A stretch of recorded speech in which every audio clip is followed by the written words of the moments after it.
Bruninho, vai rebuçar, meu filho, que hoje tá frio. Esturdião. Encontrei na rua, lá perto da venda, Bastiana Cacunda. Garrei um ódio daquilo. Ô dia miserável. Assim dizia minha avó. Minha avó de cultura caipira. Uma mulher que nasceu na roça, que viveu em vilarejos pequenos, mas era de uma bondade, de uma belezura, que ó, sinto saudade.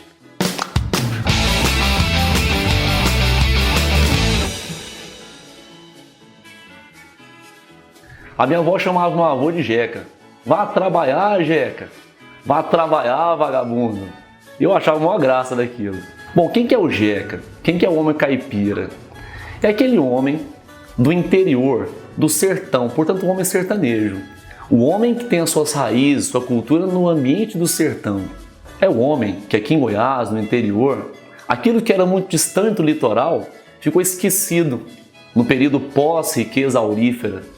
Aquele homem que ficou vivendo a agricultura da subsistência no esquecimento do século XIX.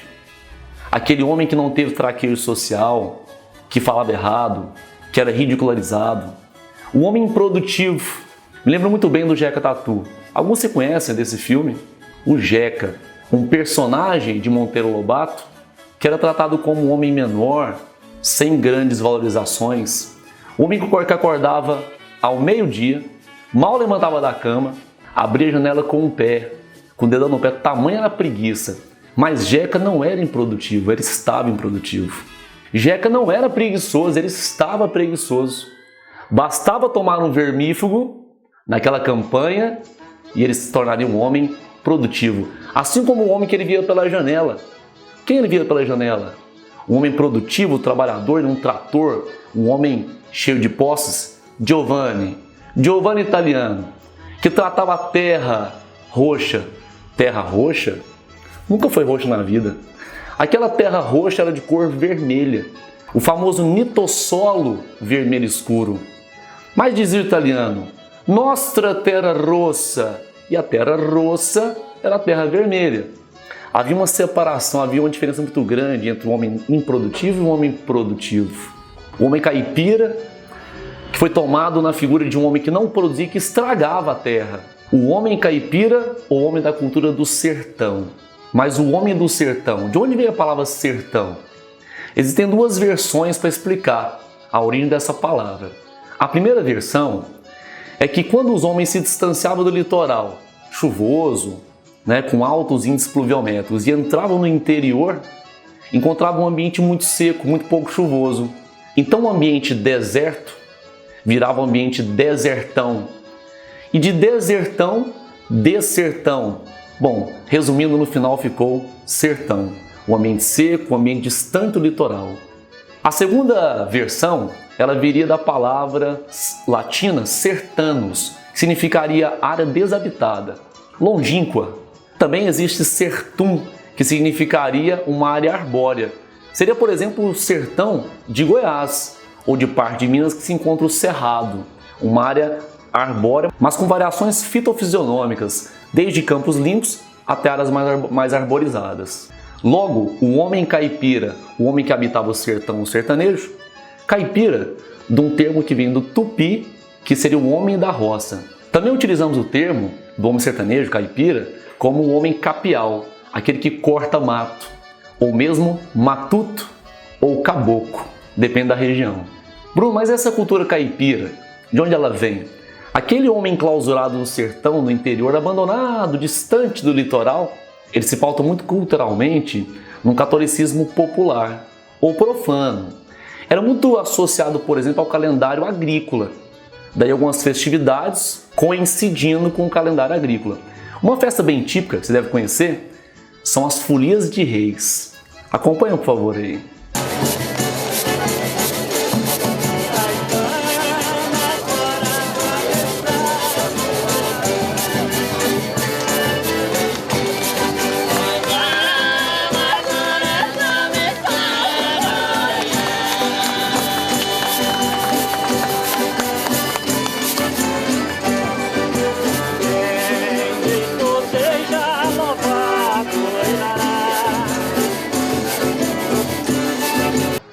Da cultura caipira que mais me emociona, que eu acho muito bacana, para quem ocupa esse interior do Brasil, esse centro-oeste caipira, é um homem, um contador de causos, chamado Gerardinho. E tudo que ele fala você entende. Mulher, pitar, vou apiar. Dá uma olhada no que é o Gerardinho. E aí, eu fiquei trabalhando lá para as fazendas e em vai, aquela coisa custosa. Então eu tinha um parceirinho lá, falou para mim: ah, Gerardinho, para que você não põe uma bicicleta? Falei: ah, senhor, eu não tenho treino com aquilo, acho que eu não aprumo no lombo daquilo, não. E eu vou indo a pé mesmo. Não, mas no instantinho você aprende, senhor.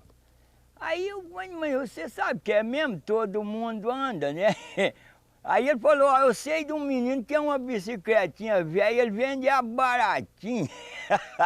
Aí eu influí, falei: então você compra ela lá dele e traz pra mim, nós acerta. Rapaz, mas vai sofrer.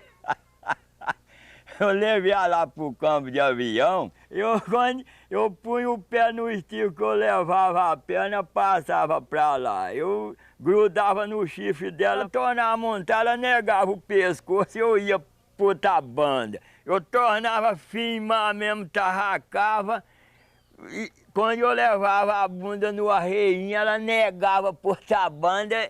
E aí foi indo assim, rapaz, essa maçaroca até que eu desacostumei. E lá ia com ela de banda, assim, pesado demais, breiado de poeira. Agora, uma grande expressão de quem é o caipira é o famoso Jeca Tatu, personagem do Monteiro de Lobato e que foi estrelado em 1959 pelo grande Mazzaropi. É aquele homem que está numa fazenda improdutiva, está devendo na venda e vai na venda e ao ser cobrado ele paga com um pedaço de sua terra. Mal sabia o Jeca que essas terras que ele passava para o dono da venda eram revendidas para Giovanni, o homem lá, produtivo italiano da fazenda ao lado, um latifundiário. Humanos, tudo bem? Vocês se lembram do professor Bruno comentar que ele é filho, na verdade, neto e filho da cultura caipira? Eu também sou, como absolutamente todos que vivem no estado de Goiás, Mato Grosso, São Paulo, Minas. Por que eu digo isso? Para ser filho da cultura caipira, eu me lembro do historiador paulista Alfredo Ellis, que utilizou uma expressão, preste atenção, que é importantíssima, chamada paulistânia. O que ele entende por essa expressão paulistânia? Para ele, essa expressão, geograficamente, ela corresponde ao estado de São Paulo, ao estado de Minas, ao estado do Mato Grosso, ao estado de Goiás e partes, pequenas partes do estado do Rio de Janeiro e do estado do Espírito Santo. Mas o que significa ser membro da cultura caipira? Quando a gente fala a respeito da cultura caipira, a gente tem que primeiro entender que o caipira faz parte de uma cultura rústica e tradicional do Brasil. Mas o que significa isso? Eu te explico. Há pouco tempo atrás, e eu digo isso com muito pesar, a gente perdeu o professor Antônio Cândido, um grande autor da sociologia e da teoria literária, que nos ofereceu o livro chamado Os Parceiros do Rio Bonito. Em que nesse livro, o professor Antônio Cândido, ele nos explicou que o caipira, ele vive numa comunidade muito específica. Preste atenção nisso, chamada de bairro. O que é o bairro? O bairro é uma pequena comunidade, onde você que vive nesse bairro, sendo um caipira, você pode passar 1 mês, 3 meses, 6 meses sem conversar com o seu vizinho, mas você tem a plena noção de que vocês fazem parte do mesmo espaço simbólico.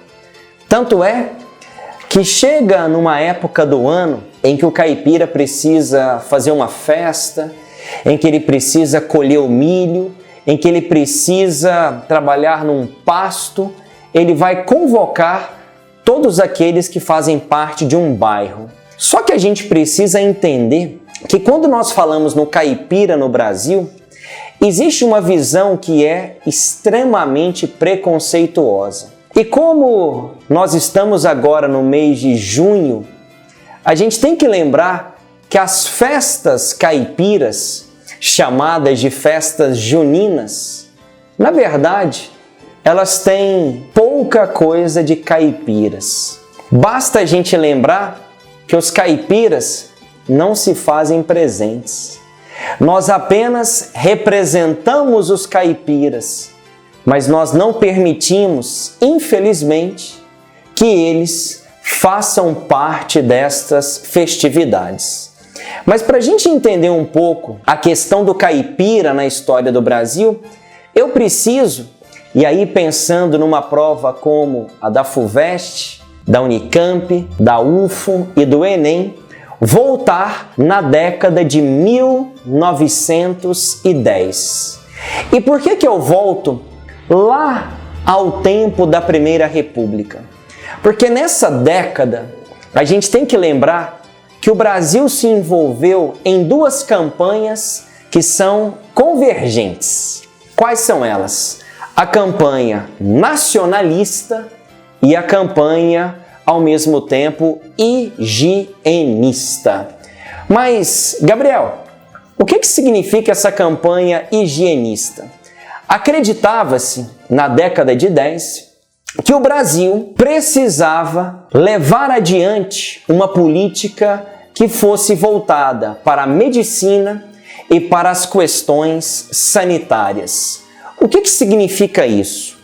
Na década de 10, o Instituto Oswaldo Cruz foi responsável por fazer uma grande pesquisa no interior do Brasil, inclusive no nosso estado de Goiás, onde o resultado final foi o diagnóstico de que o Brasil, como se disse à época, era um grande, escute a palavra, o Brasil era um grande hospital. O que significava isso? De que o brasileiro, principalmente o brasileiro do sertão, lembra o significado da palavra sertão, como o professor Bruno explicou para vocês? Esse sertanejo era um homem frágil, era um homem debilitado e que isso dificultaria que o Brasil se desenvolvesse rumo ao progresso e rumo à modernidade. Quem melhor explicou e, de certa maneira, criou um estereótipo sobre a figura desse homem do sertão, sobre o caipira, foi Monteiro Lobato. Monteiro Lobato, na obra Urupês, ele deixou bem claro de que o caipira ele era uma pedra no caminho do progresso.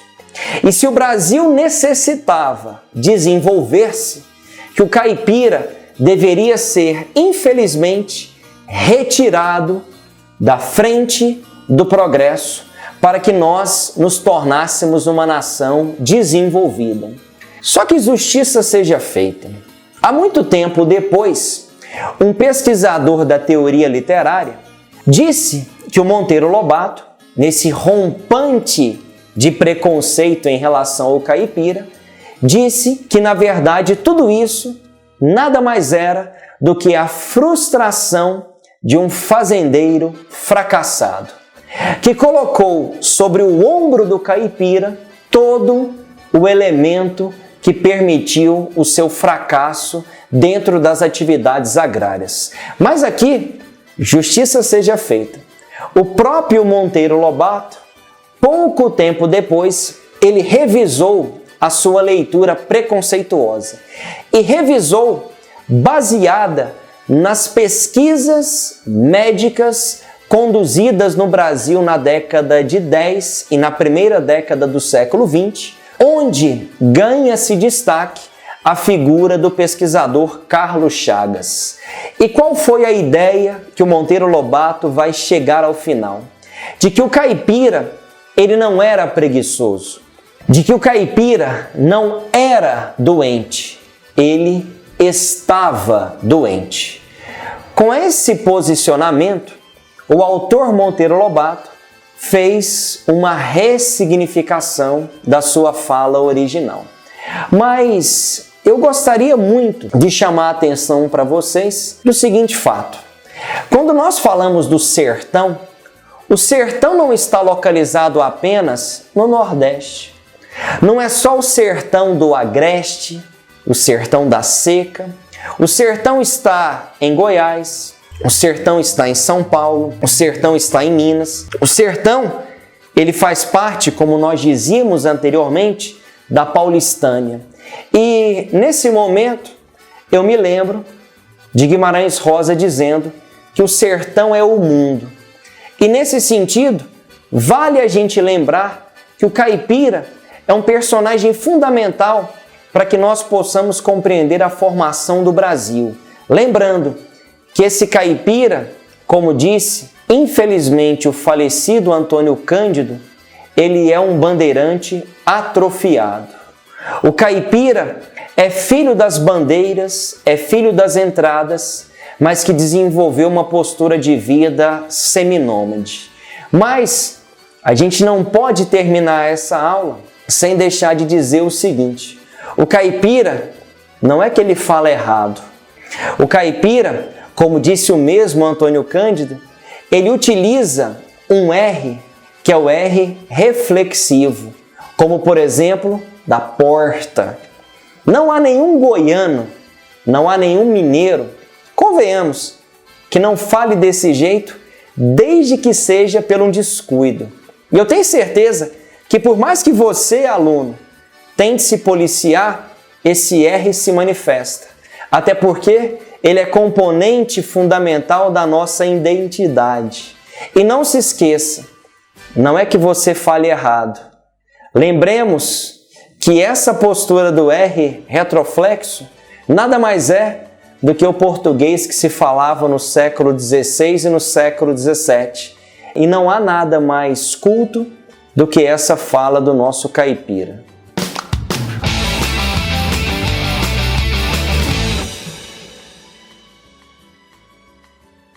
Aprende, você é um jovem, você precisa de tempo, você é um bom menino, você é belo, talvez, mas você é inteligente. A gente tá pensando no amor do Brasil. Ah, vamos, é coração, é muito amor. Leandro, é a partir de agora, 1, 2, 3,